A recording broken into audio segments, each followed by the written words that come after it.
All right, guys, welcome to the kitchen. We're gonna sharpen some knives. The other day I was out with Jay from GPC, and it was on Friday, January 9th, 2026. If you haven't seen that video, I think it's titled Hanging Out with the Backyard Grill Master from GPC, Jay Santa Maria. But he asked me a real important question, and that was, how do I sharpen my knives and how often? So many years ago, I bought one of these work sharps, and I'm going to give you the serial number. This is a work sharp model WSKTS. The only problem is they don't make this one anymore. I bought this one at Bass Pro Shop like 5-6 years ago at the Harlingen Bass Pro Shop, kind of when it first opened, and it was about 69 bucks. You get the belts with it, and then these are replacement belts. I just keep on leaving them in a plastic bag. But the problem is they don't make this one anymore. The only one they make now is this new one. This one is basically the same thing. It's a knife and tool sharpener from Work Sharp. This is the WSKTS 2. So it's also called an MK.2, if you see right there, MK.2. But this one belongs to my neighbor Justin. He brought it over, and we tried messing around with it, and I couldn't get the knives to sharpen right. So what we're going to do today, not to bore you, we're going to go real quick through a few knives. I don't know if you can pan right here on these knives. This is my fillet knife for trout. This is my Bubba knife that I use for red snapper. This is, I believe, a Dexter or a Danco knife that I use, just an all-around knife. And then on this side, we have our house knives. So usually what I do is I will sharpen my fillet knives and then the house knives. The question is, how often do I sharpen them? It all depends with use. Like, let me give you an example. This Bubba blade, a lot of people love Bubba blades, but when you're filleting red snappers, I have to sharpen this thing almost every time I use it because the red snappers destroy the blade. This is a cheap $6 or $8 knife that I bought at Roy's in Corpus. Shout out to Roy's. This is a cheapo, like I said, $6 or $8 knife. I sharpen this maybe once, twice a month, if that. And basically all I do is fillet trout with this, your occasional red. But if I do catch reds, I usually break out the Bubba knife just so it can break through the backbones better. I don't really like using serrated knives. I do have a few in my boat box, but I usually use real fillet knives. But back to how often, trout, this stays sharp for a very long time because it's a soft flesh. So let's jump into sharpening a few of these. I'm going to use my beautiful pelo, 15 and a pelo, and we'll hopefully be seeing how sharp they are. I'm going to grab this one. Right now, it's not cutting any hair off. This one might cut hair off because it might be still sharp. Yeah, look at that. And I filleted Jay's fish on Friday with this one. This one might still have, yeah, this one's still sharp also. But the house knives, these are not sharp. So let's sharpen these knives, and then we're going to move on to a recipe that I like using when I go hunting and fishing. That's an easy recipe to throw in the boat with your griddle for like a outdoor barbecue or outdoor griddle. So this is going to be a sharpening video and also a real quick video, cooking video where I'm going to make some chicken thighs with some vegetables on the griddle outside in the Blackstone griddle, 22-inch that I take with me fishing sometimes or camping. So stick around and let's sharpen up these knives. All right, guys. Here in our kitchen, I do have some power here, so I have it plugged in right underneath. You do need 110 volts. This does come with 3 belts.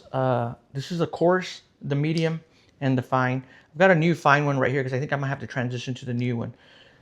This green one, this is for your axe or a machete or something like that for a bigger tool. We never really use this one, so we'll throw that one out of the way. I always like to start with the medium to give them all a burr. Not no expert knife sharpener. You just put the belt in there, put the guide, and then the gas is right here, or the power, and you just give it power. So it's pretty simple. When you're going to sharpen or give it a burr, you're going to do about 3 or 4 strokes on the same side, and then 3 or 4 strokes on the same side. So what I usually do is I go through all my knives first, giving them a burr, then I swap belts out, and then we're going to give it a finishing sharpening. So I'm going to just go through one real quick. It might get a little loud, but put your knife in the holder like that with the blade against the back. Even speed. 1, 2, 3, and one more. 4. Now we're going to do it on the other side. 1, and I'm always holding pressure against the side to keep it even. 2, 3, 4. All right. I'm not going to bore you while doing the rest of these, so we're going to go through it real quick. Maybe we'll do one of those time lapse of me doing them all real fast. So time lapse, start now.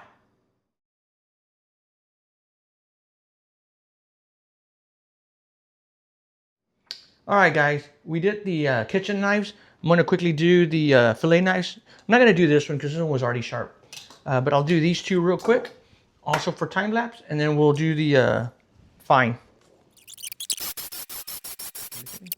All right, guys, I'm not going to sharpen this one either. We did the hair demonstration, and both these knives are still really sharp, so I don't want to dull them out. So we're going to move them out of the way. Not dull them out, but there's no need to try to sharpen them anymore. All right, guys, my beautiful videographer is getting tired, so we'll make this quick. We're going to swap out the belts. You see how I did that? Just push this down, turn it just like that. The belt pops off. We're going to put a new band, so give me a few seconds. It's usually harder when you're putting a new band on.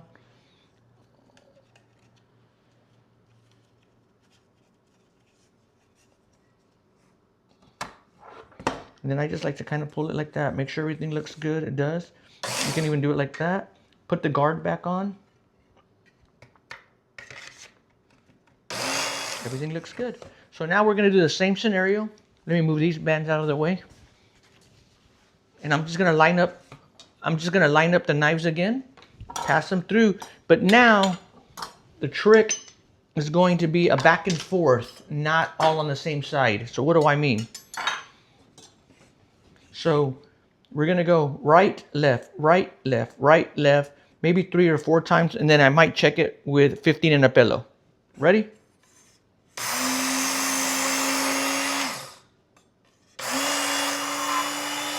That's 1 pass,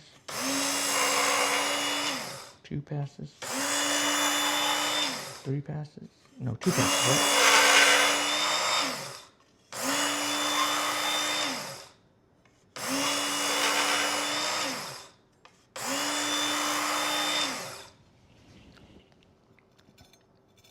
It's cutting the hair off. Probably 1 or 2 more passes and then it's pretty much done.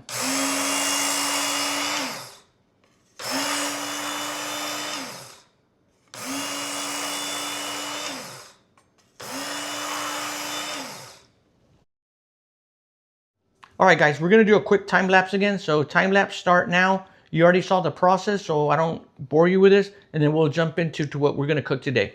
So here we go. Time lapse, start now.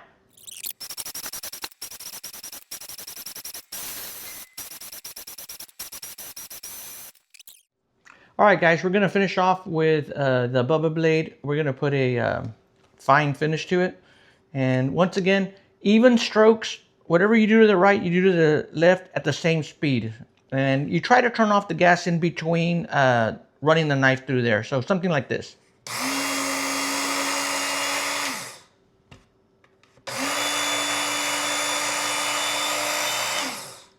That's 1 pass.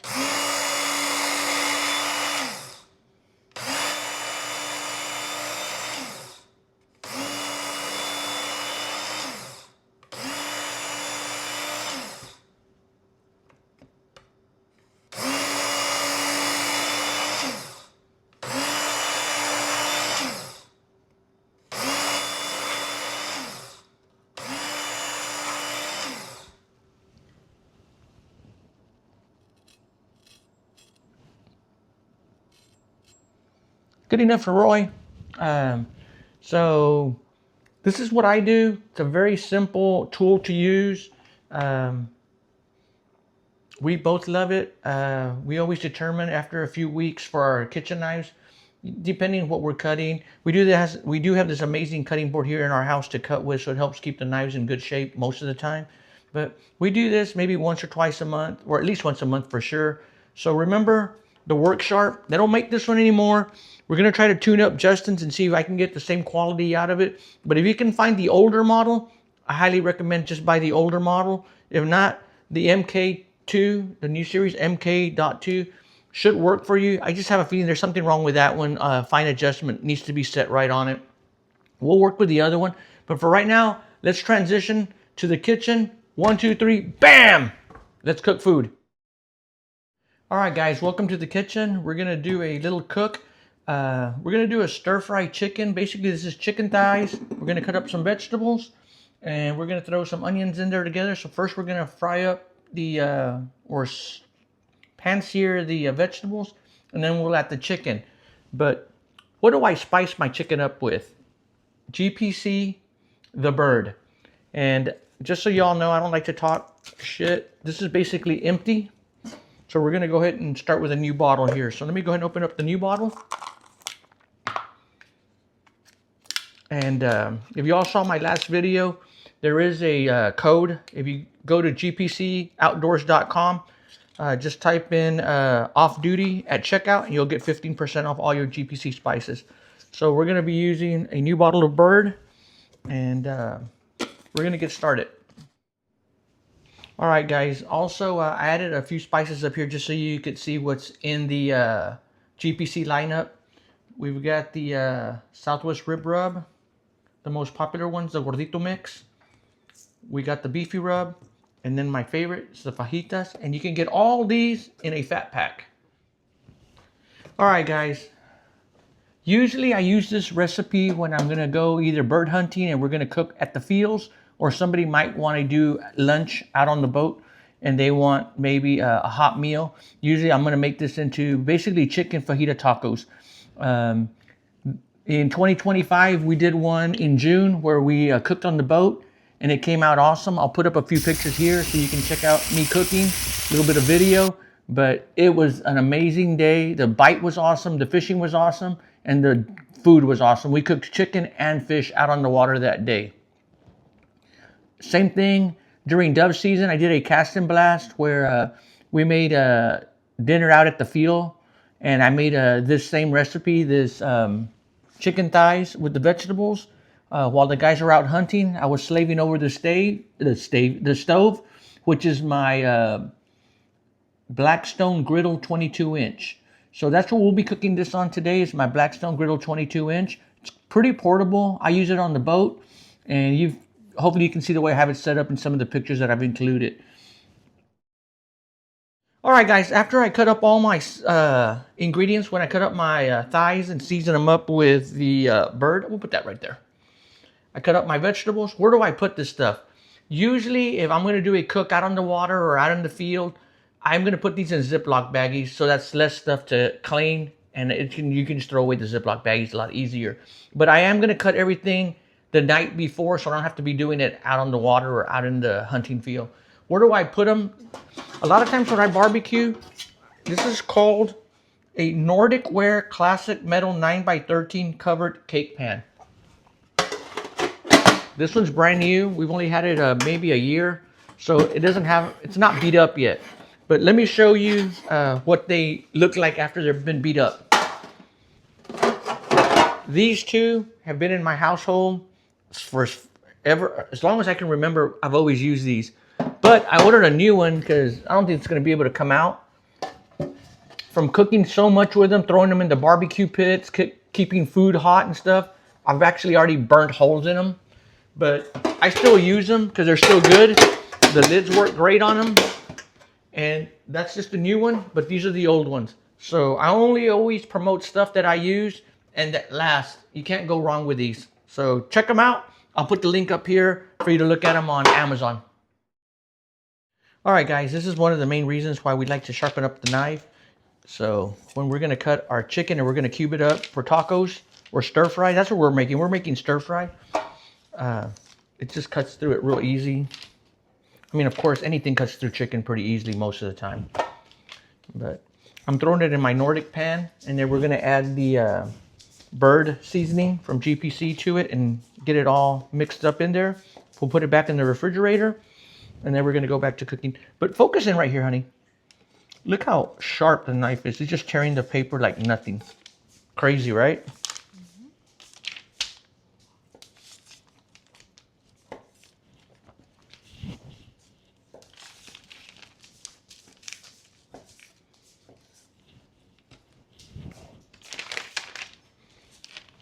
All right, guys, we won't bore you. I'm gonna go ahead and cut all these up, and then we'll come back to seasoning them up. So stay tuned. All right, guys, I cut the chicken because it was already on the paper, and I just was trying to make cleanup a lot easier. But you can see how good the knife cut through the paper, and I wasn't even putting pressure on there. Razor sharp, guys. Hopefully my cleanup will be a lot easier. Supposedly chicken's always, what's that word? Causes contamination. So try to keep your work area clean. Usually what I like to do is spice these up the day before. And the longer they stay spiced up, it seems like the better they taste. And so we're just gonna pour it in here. I'm gonna finish up that last bottle. And then I'm just gonna turn it around.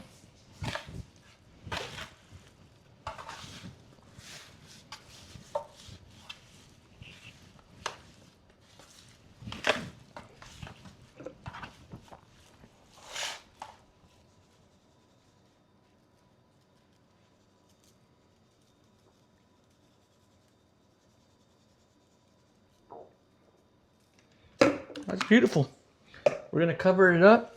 We're gonna let it sit in the refrigerator, and we're gonna start cooking in about an hour or two. It is Sunday, and we're making this for dinner tonight. It's basically chicken thigh stir fry. Yes, you could make it with tortillas and a taco. It'd be amazing with some cheese. That's usually the way we do it out in the field. But me and my wife are carnivores, so we try to stay away from anything breaded. So we're just having this with a fork tortilla. So let's cut up the vegetables, and we're gonna put those in a different tray.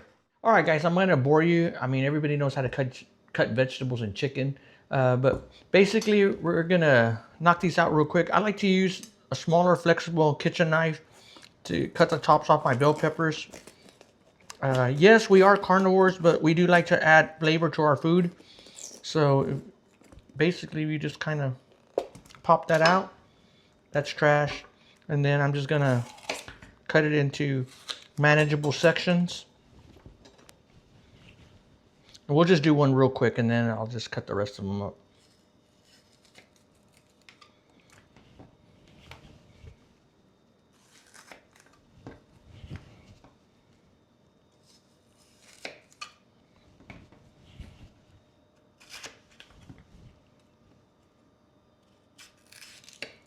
I'm sure there's other tricks on how to cut bell peppers easier and faster. I'm not a professional chef. And that's not the size. That's just, I'm trying to get it to a working size.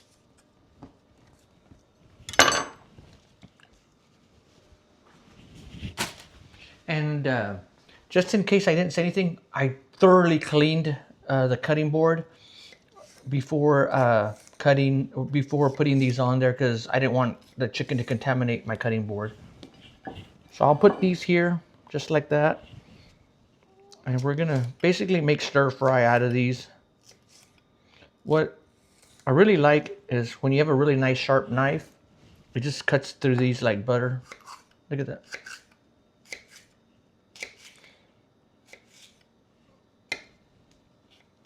It will cut your fingers too. I like using red bell pepper, so when I cut myself, I can't tell.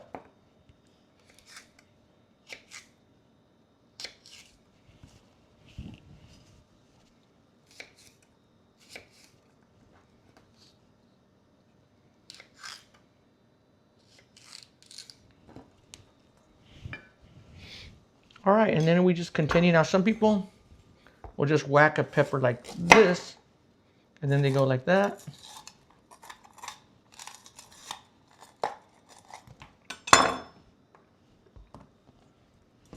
There was a worm in there.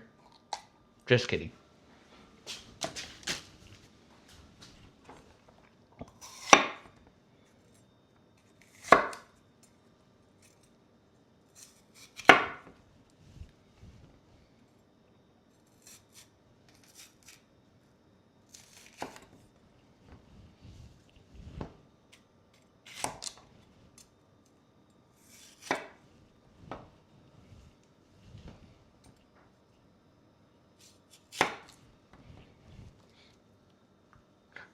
at me.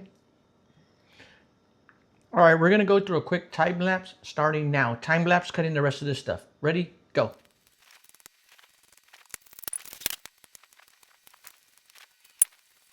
All right, guys, I'm not gonna bore you with cutting onion. Everybody knows how to cut onion. The baby woke up, Samson, and he's barking in the background. So we're about to finish cutting up this onion. We'll just do a quick video clip of the cut vegetables. But for that, let's move on out to the Blackstone griddle, and we'll go ahead and start cooking here. So ready, 1, 2, 3, outside to the Blackstone griddle. Let's cook. All right, guys, welcome to the backyard. I'll give you a quick pan of the backyard.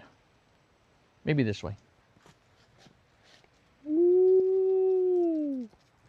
And then don't forget our carnivore cow right there, Mr. New Orleans, ready to go. Mr. Orleans.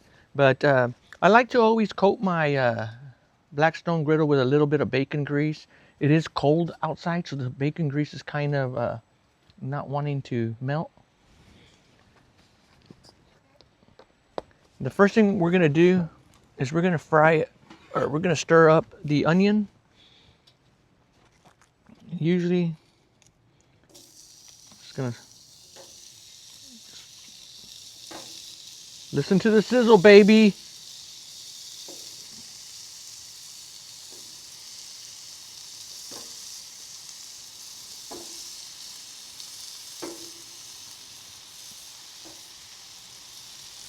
We're gonna let the onion cook first, and then we're gonna add the bell peppers with a little bit of butter, and then we're gonna hit them with a little bit of just gordito mix to kind of season up the onions and the bell peppers, and then we'll add the chicken that already has the bird on it.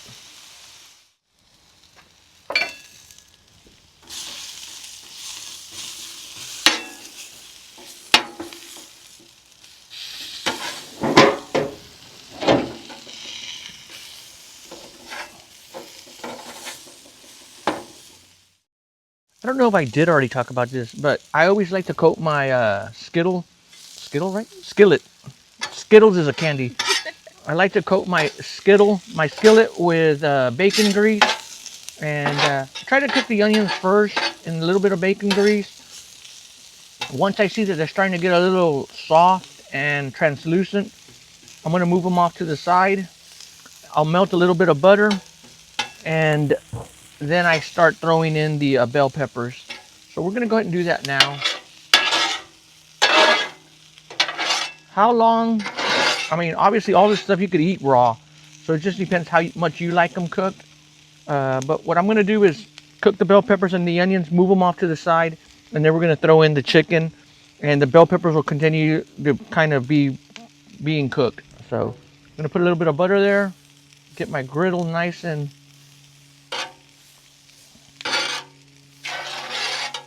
buttery.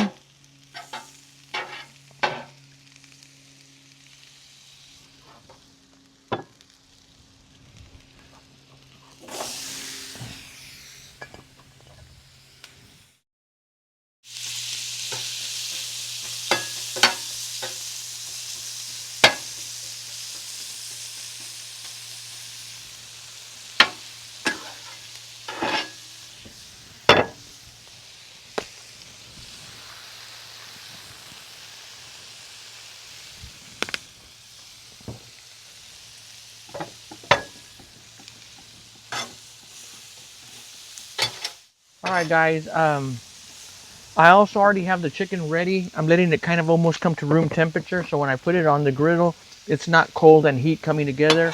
But we're going to continue to cook this. I wish you could smell it. It smells amazing. What do you think, camera girl? Everything's cooking just the way I like it. And this little portable Blackstone griddle, can you pan right here, honey? I bought this extra hose right here. Follow it to the tank and to that gas tank right there. Okay, bring it back right here. So this is the Blackstone Adventure Ready. And the Blackstone Adventure Ready comes with the propane tank that you hook up right here, the little 1 pound. The only thing is, I don't have a problem with using them, but it's a little bit more expensive to be using the 1 pound tanks. You go through them. I can only do maybe one cook with them. and then that's it. So I usually cook with a big 5-pound propane tank, and I save the little green tanks for portable cooking. So that's just something, if you're going to get one of these Blackstone Adventure Readies 22-inch griddle, just remember it does not come with this hose. So I ordered this extra hose on Amazon, and also these little wind covers right here, as you see. All right, guys, my beautiful assistant is driving me crazy today in a good way. Whoop, whoop. I'm going to add a little bit of butter again.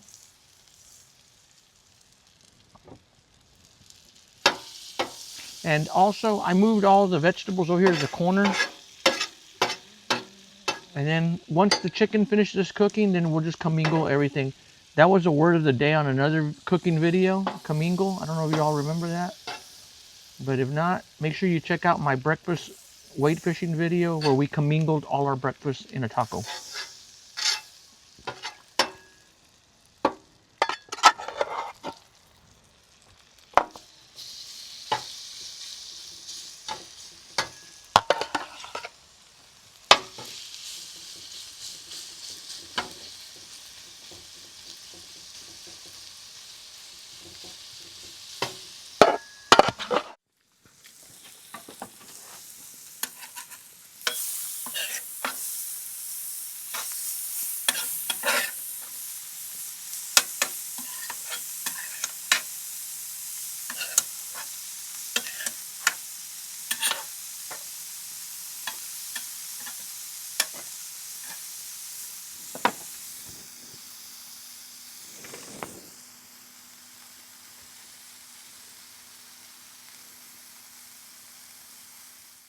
All right, the chicken's almost cooked, guys. There's some areas there. That's where you gotta kind of be tossing it. But that piece needs to be cooked some more. But we're about ready to commingle everything.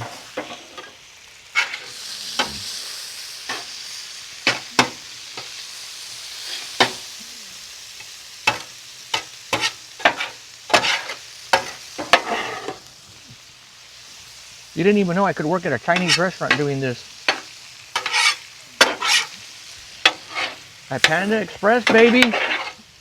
Maybe there's life after DPS at Panda Express. And guys, in the meantime, I already washed the same Nordic pan I talked about the other day. Nordic ware. I went and washed it because we're going to now put the cooked food in there.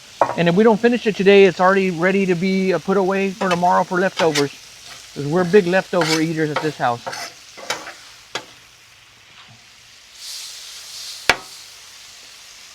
How's it looking, honey? I was going to say, pick up the camera and get a real bird's eye view of this grub. We could have 1, 2, 3, 4, 5, 6 tortillas right here, ready to make some tacos. But for now, we're just going to eat it like this.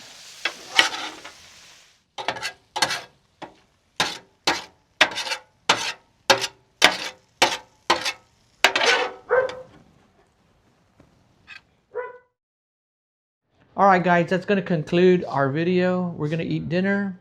It looks amazing.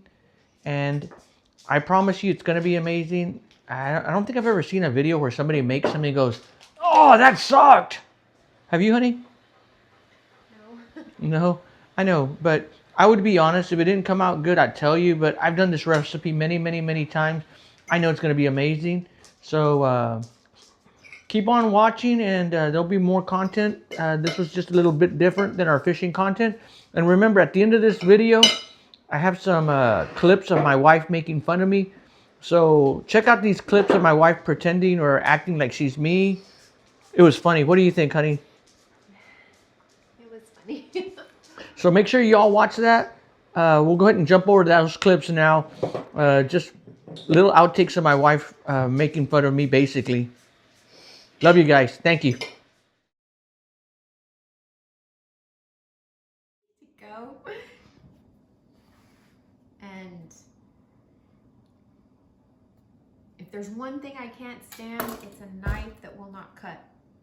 If it can't cut through a package of sausage or cut through a tomato, then it needs to be sharpened. And I get really, really mad.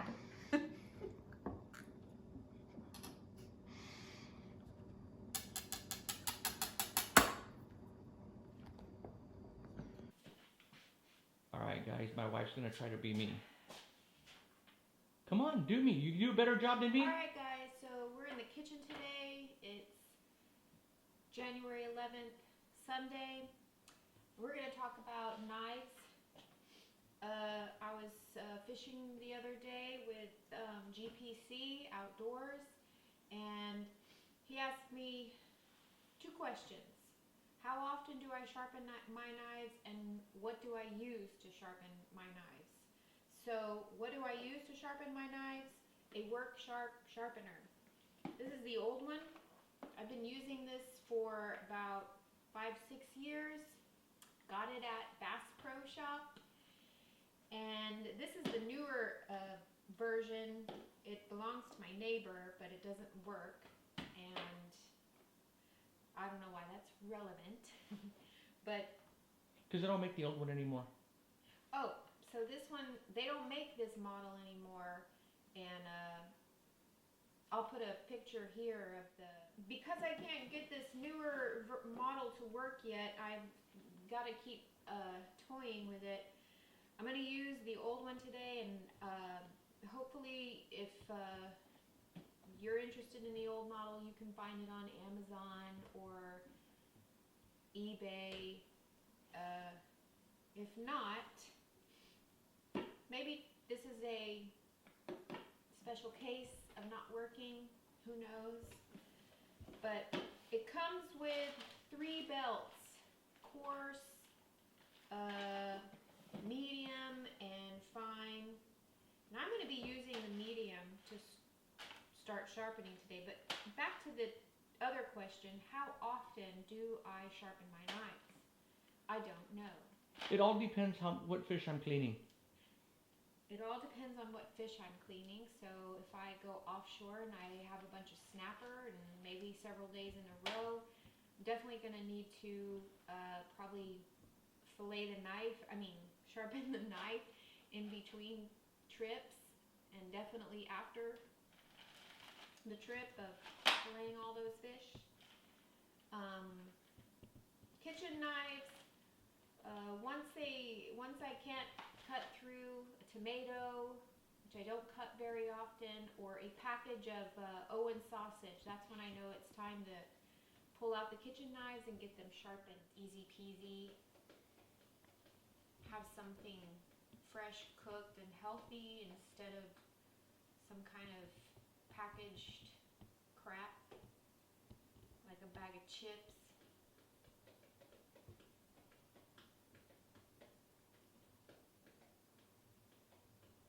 You could even substitute the chicken for some fish, I guess, or some beef. I don't know what the cut of beef Can you do me a would be favor, honey? called. What? Help me walk these up a little bit. Actually, I want to move the table. Walk them closer this Yeah, way? let's try to move them a little bit that way and that way. Yeah, there you go. Screwing up. Had to get the camera guy to fix it. But we should be all good now, guys. Okay. Work sharp. I bought this at Tractor Supply. Bass Pro Shop. At Bass Pro Shop, but you can find them at Tractor Supply. I've seen them there. I bought this for my family, and comes in really handy. There's all different kinds of belts for Belts and whistles? for a variety of sharpening. So that's why you can sharpen a variety of things. Not just your typical kitchen knife. I wish you'd shut the hell up. Video here. And the edge guys, knives. I don't know if you've heard me in past videos talk about knives and how there are no bad knives. You just need to keep sharpening them. You don't need to reinvent the wheel when it comes to your knives. You don't need to buy some newfangled knife off of QVC or the late night infomercial. The knives you have in your kitchen are most likely pretty good. The only thing you need to do is keep them sharpened. So I regularly sharpen my knives. What are you using to sharpen your knives, ma'am? I usually, or I regularly use this Work Sharp sharpener. And how often do you sharpen your knives? Whenever I can't cut through a package of sausage, like Owen's sausage, then I know it's time to sharpen the kitchen knives. And for my fillet knives, I have to do those a little more frequently, especially when I'm going offshore a lot and I'm having to fillet a lot of red snappers. They get dull real fast. And if there's one thing I can't stand, it's a knife that will not cut.